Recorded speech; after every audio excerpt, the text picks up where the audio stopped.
नमस्कार दोस्तों, मैं पुष्पेंद्र तिवारी। आज मैं आप लोगों के सामने एक बार फिर से डेली करंट अफेयर्स के साथ साथ आपके लिए एग्जाम के पॉइंट ऑफ व्यू से मोस्ट इंपॉर्टेंट क्वेश्चन जो कि बार बार एग्जाम में पूछे गए हैं करंट अफेयर्स के बाद वो भी क्वेश्चंस आंसर है। सारे ऑनलाइनर क्वेश्चन है, आप लोग ट्राई करिए, कोशिश करिए, पढ़ने की पूरी कोशिश करिए। हम आशा करते हैं कि आपको भी ये वीडियो बहुत ही पसंद आएगा। मेरा अपना जो ओपिनियन है इस वीडियो के प्रति मैं आपको लास्ट में बताएंगे क्या मैटर है, कैसे है, पढ़ाई को कैसे करना है, हमें किसी चीज को याद कैसे करना है, कोई चीज अगर हम याद करते हैं मुझे नहीं होता या फिर मेरा पढ़ा अगर मन पढ़ाई में नहीं लगता है तो कैसे लगाएं कि मन पढ़ाई में लग जाए। इन सारी चीजों के बारे में हम लोग बाद में डिस्कस करते हैं। सबसे पहले हम लोग अपने क्वेश्चन को, तो सबसे पहले नमस्कार दोस्तों, मैं पुष्पेंद्र तिवारी। चलिए शुरू करते हैं अपने क्वेश्चंस को। सबसे पहला जो हमारे आज की जो सबसे प्रमुख समाचार जो कि प्रमुख न्यूज है, मेन न्यूज है, जो कि मतलब समय सभी प्रतियोगी परीक्षाओं की दृष्टि से बहुत ही महत्वपूर्ण, जो कि 23 दिसंबर यानी कि कल की न्यूज में था। 2022 के मुख्य समाचार हैं। देखो, आज जो अभी आया होगा उसका भी इसमें मेंशन किया गया है और जो कल का है उसको भी मेंशन कर रखा हूँ, क्योंकि देखिए अभी जो आज की घटना होगी वो तो मुझे नहीं पता, लेकिन कल तक की घटना सारी जानकारी आपको मिल जाएगी। ठीक है, तो सबसे पहले राष्ट्रीय करंट अफेयर्स की जब बात करते हैं तो राष्ट्रीय रक्षा मंत्रालय ने BAPL यानी ब्रह्मोस एरोस्पेस प्राइवेट लिमिटेड के साथ सतह से सतह पर मार करने वाली ब्रह्मोस मिसाइल की दोहरी भूमिका जमीन के साथ साथ जहाज रोधी के लिए समझौते पर हस्ताक्षर किए हैं। अच्छा देखो, ब्रह्मोस के बारे में सबसे पहले जान लो, ब्रह्मोस है क्या। देखो भैया, ब्रह्मोस एक मिसाइल है जो कि रूस और भारत के द्वारा मिलकर बनाया गया है। और ब्रह्मोस एक ऐसी मिसाइल है जिसको कहते हैं हाइपर सुपरसोनिक क्रूज मिसाइल, जो कि रडार की भी पकड़ में नहीं आती है और जब काफी नीचे भी सीधे अपने टारगेट को हिट करती है, बहुत ही कम समय में एग्जैक्ट टारगेट को हिट करके आती है। तो वो हमारे ब्रह्मोस मिसाइल बहुत ही अच्छी, बहुत घातक, विश्व की सबसे तेज मिसाइलों में से एक मानी जाती है। एनसीसी राष्ट्रीय कैडेट कोर्स की बात करें तो एनसीसी और यूएनईपी जो कि संयुक्त राष्ट्र यानी संयुक्त राष्ट्र पर्यावरण कार्यक्रम, जिसको हम कहते हैं यूनाइटेड नेशन इन्वायरमेंट प्रोग्राम, ने प्लास्टिक प्रदूषण के मुद्दे से निपटने के लिए नई दिल्ली में समझौता ज्ञापन पर हस्ताक्षर किए। और तीसरा पॉइंट, अंतरराष्ट्रीय सांकेतिक भाषा दिवस दो सॉरी अंतरराष्ट्रीय सांकेतिक भाषा दिवस 23 सितंबर को मनाया गया है। 23 सितंबर को मनाया जाएगा, यानी कल की डेट में मनाया गया है। ओके, नेक्स्ट पॉइंट आता है जो कि आर्थिक करंट अफेयर्स की बात करते हैं, जिसमें REC को महारत्न कंपनी का दर्जा दिया गया है। यूको बैंक रुपया व्यापार के लिए RBI की मंजूरी पाने वाला पहला ऋणदाता बना। RBI ने Solapur west Lakshmi cooperative bank का लाइसेंस रद्द कर दिया। पूरी तरह से खत्म मामला। ये आपने बताया था, इसके पहले वाले न्यूज में मैंने बताया था कि RBI जो है सोलापुर, जो कि सोलापुर के जो बेस्ट एक प्रकार का जो लक्ष्मी कोऑपरेटिव बैंक है उसको बंद करने के लिए, उसका लाइसेंस रद्द करने के लिए कहा था, कर दिया 23 तारीख को। ठीक है, अंतरराष्ट्रीय करंट अफेयर्स की बात करते हैं तो 21 और 22 सितंबर को पिट्सबर्ग वर्ग में अमेरिका, इसके पहले वाली न्यूज में मैंने इसके बारे में बता रखा है कि 21 और 22 सितंबर को पिट्सबर्ग में आयोजित किया गया globe clean energy action forum 2022 रूस की 2022 का है। ठीक है, रूस की गैस आपूर्ति फ्रीज की पृष्ठभूमि में ऊर्जा सुरक्षा के लिए जर्मनी ने देश के सबसे बड़े गैस आयातक यूनिपर का राष्ट्रीयकरण किया है। न्यूयॉर्क वैश्विक वित्तीय केंद्र सूचकांक GFCI में सबसे ऊपर है। ठीक है, सॉरी, 22 सितंबर को मनाया गया विश्व राइनो दिवस। 22 सितंबर को कौन सा विश्व राइनो दिवस मनाया गया। खेलकूद और करंट अफेयर्स के बारे में बात करें, अनिल खन्ना ने भारतीय ओलंपिक संघ के कार्यवाहक अध्यक्ष पद से इस्तीफा दे दिया है।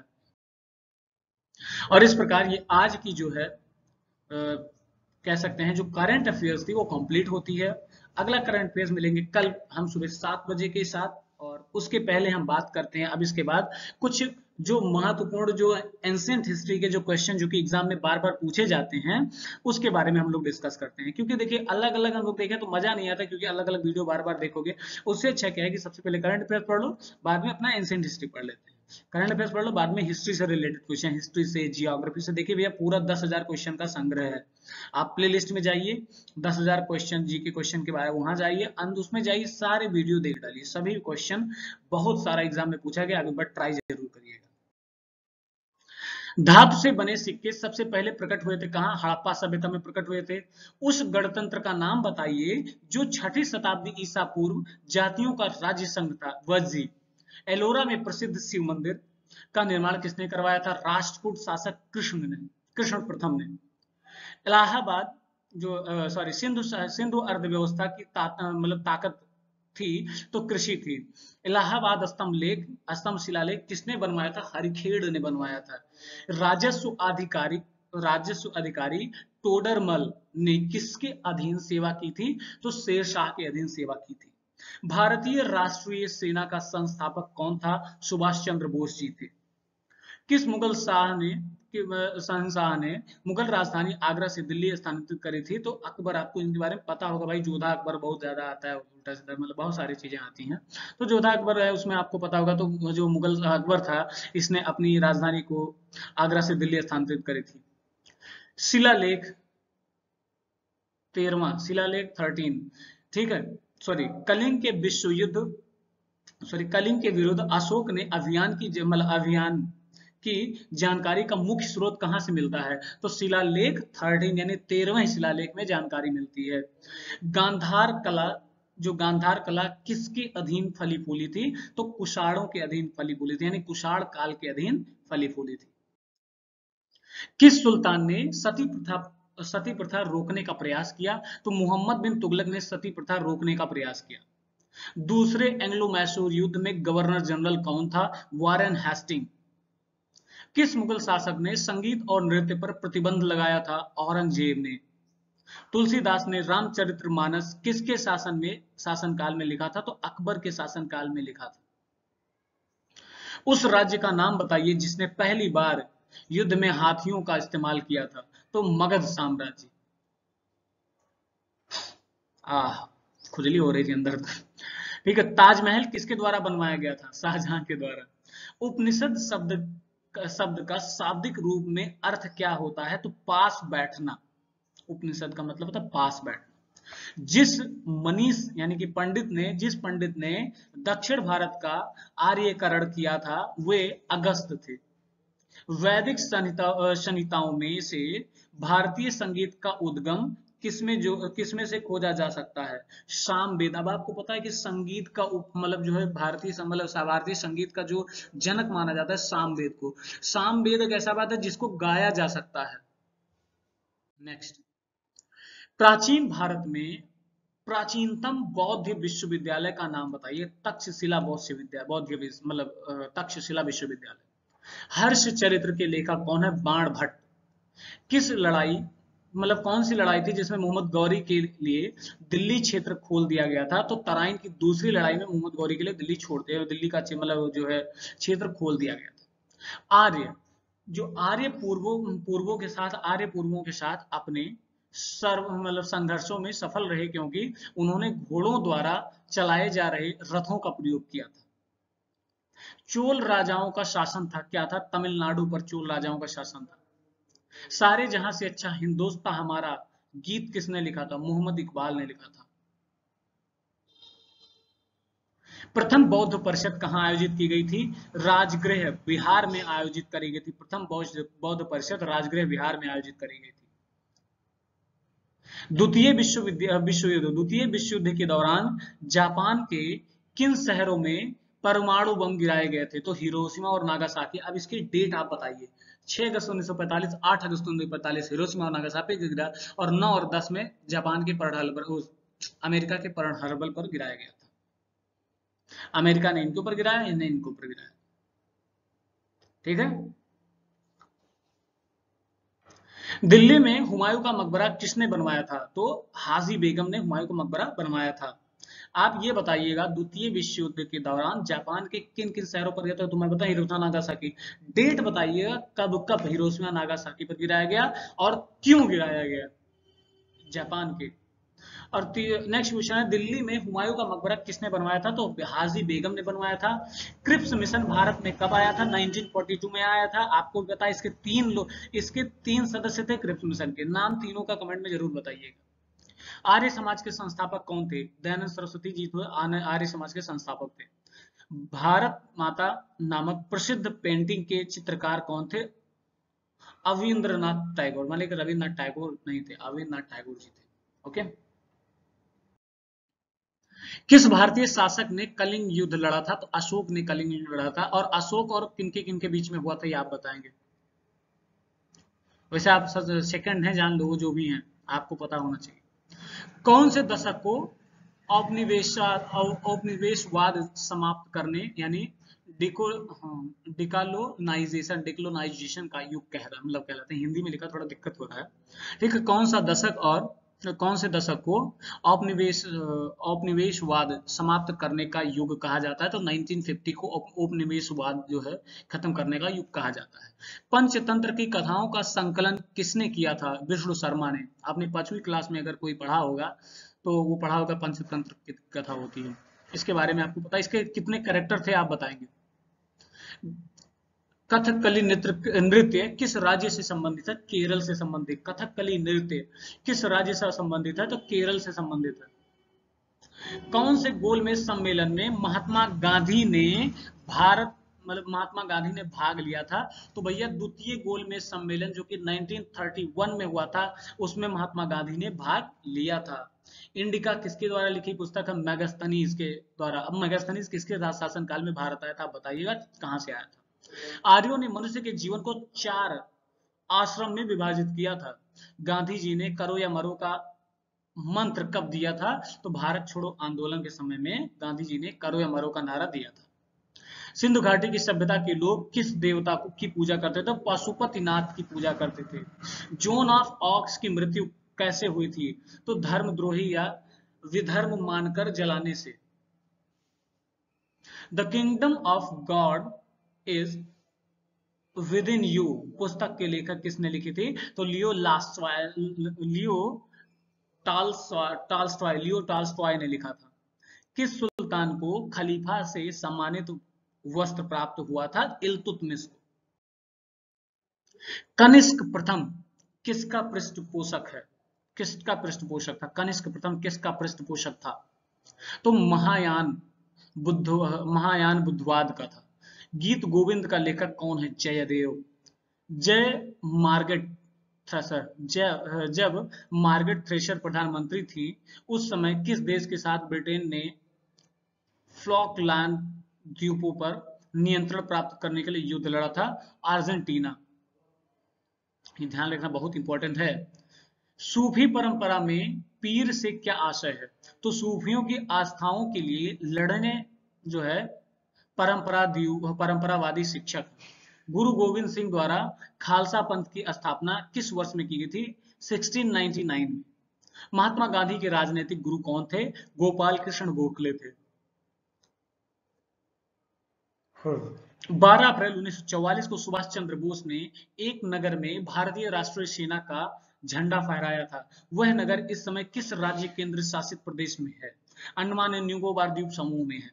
भारतीय पुनर्जागरण का जनक माना जाता है। राजा राम मोहन राय को भारतीय पुनर्जागरण का जनक माना जाता है। देखो, इसमें बहुत सारे क्वेश्चन जो आपने बहुत कम ही सुने होंगे, आप किसी से पूछेंगे यकीन मानिए वो बता भी नहीं पाएगा। इस क्वेश्चन को अच्छे से पढ़िएगा।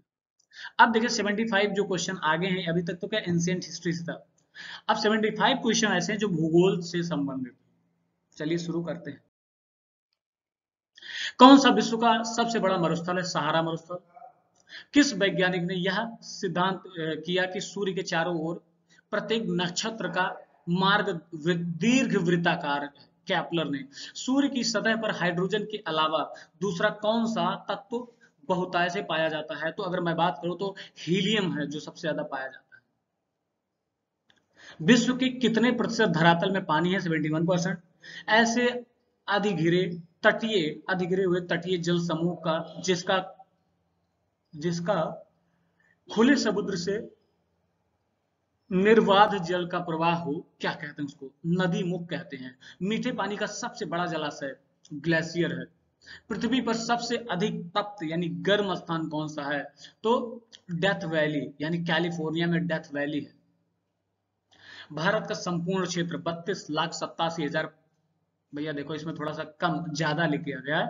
32,87,863 या 263 ऐसे कुछ करके है, तो इसमें थोड़ा सा गलत है इसका, तो इसको गौर ना करिएगा। ये जो है 32,27,283, ये थोड़ा ज्यादा लिख दिया गया, ये गलत है क्वेश्चन। ठीक,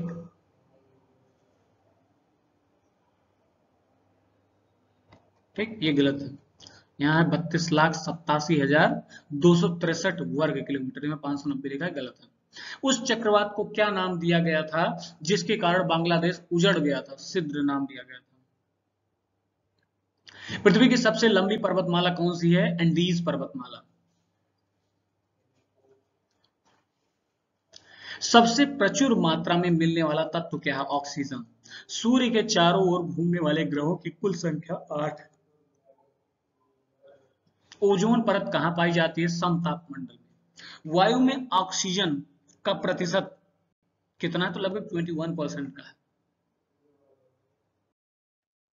धातुओं का राजा किस धातु का है? गोल्ड को कहा जाता है। किसके ऊपर ताप तीव्रता पूर्वक बढ़ता है? आयन मंडल। पृथ्वी दिवस कब मनाया जाता है? 22 अप्रैल। कौन सी रेखा दो देशों के बीच सीमांकन रेखा नहीं होती है? अंतरराष्ट्रीय दिनांक रेखा होती है। सो रैंड किस देश की मुद्रा? सॉरी, अंतरराष्ट्रीय दिनांक रेखा रैंड किस देश की मुद्रा है? नामीबिया की मुद्रा रैंड है। कौन सा महाद्वीप पृथ्वी के उत्तरी, दक्षिणी और पूर्वी पश्चिमी गोलार्ध से स्थित है? अफ्रीका। देखो बात यह है भैया कि किसी भी देश की करेंसी, कैपिटल और देश का नाम, ये याद रखना बहुत जरूरी। चलिए एक वीडियो में इसके ऊपर देंगे, जरूर देंगे, ठीक है। रैंड किस देश की मुद्रा है? नामीबिया। कौन सा महाद्वीप पृथ्वी के उत्तरी, पूर्वी, उत्तरी, दक्षिणी और पूर्वी पश्चिमी गोलार्ध में स्थित? अफ्रीका। लघु ज्वार भाटा किसे कहते हैं? दुर्बल ज्वार भाटे को लघु ज्वार भाटा कहते हैं। एक ही ताप वाले स्थानों को जोड़ने वाली काल्पनिक रेखाओं को क्या कहा जाता है? समतापीय रेखाएं। आइसोथर्म समतापीय रेखाएं। किसी किसी प्राकृतिक प्रदेश में समरूपता होती है क्या? जलवायु और प्राकृतिक वनस्पति की। वायु की ऊर्ध्वाधर गति को क्या कहते हैं? वायु प्रक्षोभ कहते हैं। कौन सी नदी हिमालय के पार से निकलती है? सिंध नदी। सहारा अफ्रीका के किस हिस्से में पड़ता है? उत्तरी, सॉरी, एल नीनो प्रघटना का जो विश्व के चारों ओर जलवायु अतिरेक का कारण बनी, कहां से प्रारंभ हुआ था? तो प्रशांत महासागर से। अंटार्कटिका में भारत द्वारा अनुरक्षित 2 अनुसंधान केंद्र का नाम बताइए। तो होता है मैत्री एवं भारती। सिनकोना कौन सा भाग औषधि है? तो भैया छाल। सिनकोना एक छाल औषधि है, ठीक है, कुनेन नामक पौधे से निकाली जाती है। और बताइए कि सिनकोना जो है किस बीमारी के इलाज के लिए आता है? क्योटो प्रोटोकॉल क्या है? यह क्योटो प्रोटोकॉल क्या है? तो यह ग्लोबल वार्मिंग को कम करने के उपाय करने के लिए देशों के बीच करार यानी एग्रीमेंट होता है, जिसको हम कहते हैं क्योटो। 2011 की जनगणना के अनुसार किस राज्य की आबादी अधिकतम थी? उत्तर प्रदेश की। बृहद पृष्ठीय क्षेत्रफल वाला महासागर है प्रशांत महासागर। मानव अधिकार दिवस कब मनाया जाता है? 10 दिसंबर को मानव अधिकार दिवस मनाया जाता है। 1488 में किसने कैप ऑफ गुड होप की खोज करी थी? तो वार्थोलोमियो डायस ने 1488 में केप ऑफ गुड होप के नाम से खोजा था। अक्टूबर गर्मी का प्रमुख कारण क्या है? उच्च आर्द्रता के साथ संबंध, उच्च तापमान। समोच्च रेखा समान समोच्च रेखा समान उच्चता के स्थल को जोड़ने वाली काल्पनिक रेखा होती है। भारत की जनगणना के अनुसार 50,000 से 99,999 तक की जनसंख्या वाले शहरी क्षेत्र को क्या कहा जाता है? तो श्रेणी या शहर कहा जाता है। सॉरी, बहुत उबासी आ रही, बहुत देर से बोल रहा हूं। सीस्मोग्राफ किसका विज्ञान है? भूकंप का। वर्गीकरण का प्राकृतिक सिस्टम किस वनस्पति विज्ञान ने प्रस्तुत किया था? तो British. Cape of Good Hope के रास्ते, भारत तक के समुद्री रास्ते को की खोज किसने की थी? तो वास्को डिगामा ने किया था। सबसे अधिक जलधारण क्षमता किसमें है? तो चिकनी मिट्टी में है सबसे अधिक जलधारण। कुनैन किस पेड़ की छाल से आता है? सिनकोना, ऑलरेडी क्वेश्चन चुका। प्रथम भाषीय राज्य किससे बनाया गया? आंध्र प्रदेश। प्रस्वेदन किस स्थिति में बढ़ता है? तो गर्म, शुष्क और हवादार स्थिति में प्रस्वेदन बढ़ता है। भारत में प्रथम जैव मंडल रिजर्व की स्थापना कहाँ हुई थी? भारत में प्रथम रिजर्व जैव मंडल की स्थापना कहाँ हुई थी? तो बताइए, नीलगिरी पहाड़ी पर हुई थी। जैव तंत्र में संख्या की दृष्टि से सर्वाधिक बहुतायत में कौन सा तत्व पाया जाता है? हाइड्रोजन। शिव समुद्र किस नदी द्वारा बनाया गया द्वीपीय द्वीपीय है? कावेरी। भारत में किस राज्य को ईश्वर का अपना देश भारत में किस राज्य को ईश्वर का अपना देश यानी गॉड ऑन कंट्री कहते हैं? तो केरल को। विश्व हीरा आपूर्ति में कौन सा देश सर्वाधिक योगदान देता है? तो रूस है वो। भारत के किस शहर को कभी भी सूरज की ऊर्ध्वाधर किरणें नहीं मिलती हैं? चंडीगढ़ को। जिस स्थान पर भूकंप आता है ठीक उसी स्थान को क्या कहते हैं? केंद्र कहते हैं। भारत में कौन सा राज्य महत्वपूर्ण ताम्र उत्पादक राज्य है? तो राजस्थान है। वन कटाई की दर सबसे अधिक होती है शीतोष्ण कटिबंधीय अंचल में। विश्व वन्य जीव निधि का शिलान्यास किस वर्ष में किया गया था? 1961 में किया गया था। पांड किसके कुल का होता है? पांड किसके? भालू कुल के होता है। पांडा जिसको कहते हैं, पांडा भालू कुल के होता है। स्वाभाविक रूप से घटित होने वाला सबसे भारी तत्व कौन सा है? तो यूरेनियम है। विच्छ छेदक नदी के घुमाव में बनी झील को क्या कहते हैं? तो उसको कहते हैं ऑक्सबोडल झील, ऑक्सबो झील। झील अथवा तालाब के सतह पर जल पादप प्लास्ट के तेजी से बढ़ने वाले पुंज को क्या कहते हैं? सुपोषण कहते हैं। पोत भंजक उद्योग में भारत का कौन सा राज्य अग्रणी? गुजरात। बलुई पत्थर किसमें रूपांतरित होता है? तो क्वार्टस में रूपांतरित होता है। भारत के किस राज्य की क्षेत्रफल एक जनसंख्या की दृष्टि से क्षेत्रफल की एवं जनसंख्या की दृष्टि से समान रैंकिंग स्थिति है? मेघालय। जो वन चक्रवात, मेघालय है हमारा। और उसके बाद हमारा आता है जो वन चक्रवात यानी जो वन चक्रवात के अवरोधकों का कार्य करते हैं वे वन कौन से हैं? तो मैग्रेव वन कहलाते हैं। भारत में सबसे ऊंची चोटी कौन सी है? तो केटू गार्डबिन आस्टिन जो है वो हमारी सबसे ऊंची चोटी है। हवा के तेज वेग से बनने रेतीले टीलों को क्या कहते हैं? उसे मरुटिब्बा यानी ड्यून या मरुटिब्बा कहते हैं। विश्व के सभी भागों में 23 सितंबर को दिन और रात समान लंबाई के होते हैं। विश्व में सभी भागों में 23 सितंबर को दिन और रात समान होते हैं। क्यों कहते हैं ऐसा? क्यों कहा जाता है? क्योंकि शरतकालीन विषव की वजह से बोला जाता है। विश्व का सबसे बड़ा द्वीप कौन सा है? तो ग्रीनलैंड द्वीप सबसे बड़ा द्वीप है। ईंटों के निर्माण के लिए कौन सी मिट्टी का प्रयोग किया जाता है? तो लाल और पीली मिट्टी। भारत में किस राज्य को धान का कटोरा कहा जाता है? आंध्र प्रदेश को धान का कटोरा कहा जाता है। भारत के किस राज्य को चावल का कटोरा कहा जाता है? राइस बाउल कहा जाता है उसे आंध्र प्रदेश को। भारत में सबसे ऊंचा जलप्रपात कौन सा कहा है? तो जोगसोपा जलप्रपात। भारत में चीनी का कटोरा किसको कहा जाता है? आप कमेंट में बताएं। वह कौन सी सबसे बड़ी धारा है जिसे उसके काले पानी के कारण काली धारा भी कहा जाता है? कुरोसिया धारा। विश्व की 25% भूमि को आच्छादित करने वाला सबसे बड़ा वन कौन सा है? तो साइबेरिया का टाइगा वन। सूर्य या चंद्र ग्रहण में पृथ्वी की छाया कितने भागों में विभाजित होती है? तो 3 भागों में विभाजित होती है। ओके भैया, आज की क्लास यहीं तक। सभी ये जो जितने भी जनरल नॉलेज के क्वेश्चन थे आपको भी लगा होगा बहुत ही इंपॉर्टेंट क्वेश्चन। अगर आप पढ़े होंगे, पूरा वीडियो देखे होंगे तो आपको लगा होगा बहुत ही इंपॉर्टेंट है। हमने कहा था कि वीडियो के अंत में मैं अपना ओपिनियन तक, भाई मेरे हिसाब से सारे क्वेश्चन बहुत ही इंपॉर्टेंट है और मैं भी इस क्वेश्चन को रट लेता हूँ। रट के बाद आपको बताता हूँ, मैं पूरी तरीके से याद करके बताता हूँ। दैट इज द सिचुएशन की एक चीज और आती है, मैं बताया था कि मैं लास्ट बताएंगे आपको याद कैसे करना है।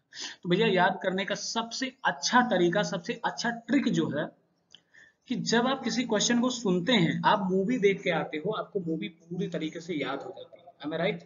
ब्रह्मास्त्र चल रहा है इस समय, आपको भी देखा होगा, पूरा लगभग याद हो गया। तो भैया इस सिचुएशन में अगर मूवी आप देखते हैं और मूवी एज अ मूवी इसको देखते हैं, यानी मजा इंटरेस्ट लेकर, तो आपको जरूर याद हो जाएगा। अब इंटरेस्ट कैसे बनाएंगे, तो भैया इंटरेस्ट ऐसे बनाओ कि अपने मन में ये सोचो कि भैया इसको इसको पढ़ ले रहा हूँ, चल के किसी से पूछेंगे। तो जब आप किसी से पूछने के मकसद से पढ़ते हैं तो आप 100% उसको रेडी करके आते हैं। जब आप 100% रेडी कर लिए तो फिर आपको बचा ही क्या, फिर आप रेडी हो गए पूरी तरह से। तो ये सारी सिचुएशन होती है। और आप एक चीज और करिए कि बहुत कम समय में बहुत ज्यादा अगर पढ़ना हो तो एक बहुत अच्छा तरीका मेरे पास है कि आप ना, जब आप एक चैप्टर पढ़िए और उसको किसी को पढ़ाइए, मतलब अज्यूम कर लीजिए कि मेरे सामने 10 लोग बैठे हैं, मैं उनको पढ़ा रहा हूँ। और जब आप पढ़ाते हो तो आपको 100% बहुत अच्छे से रट जाता है। ठीक है। अभी यूपी पेट आने वाला है एग्जाम का, और ये यूपी पेट आने वाला है, टेट आने वाला है, बहुत सारे एग्जाम्स आने वाले, सीजीएल आने वाला। तो सब अच्छे से पढ़ो। ये सारे क्वेश्चन देखिए, एक चीज मानिए, इस जितने वीडियो बनाए हो उस वीडियो में से ही आपको क्वेश्चन मिलेगा, आप ट्राई कर लीजिएगा। ठीक है। तो ये सारी चीजें आप देखिए। चलिए मिलते हैं एक अगले एपिसोड में, क्योंकि भैया और भी मेरे पास काम है, और अभी नेक्स्ट क्लास भी, इंग्लिश की क्लास भी लेता हूँ, तो इंग्लिश भी पढ़ानी है। तो चलिए मिलते हैं छोटे से ब्रेक के बाद। जय हिंद, सत श्री अकाल। भाई चैनल को लाइक और सब्सक्राइब जरूर करिएगा अगर आपको वीडियो पसंद आया होगा, और कमेंट में बताइए कि हम कैसा पढ़ा रहे हैं। ठीक है। ओके, चलिए, थैंक यू भैया।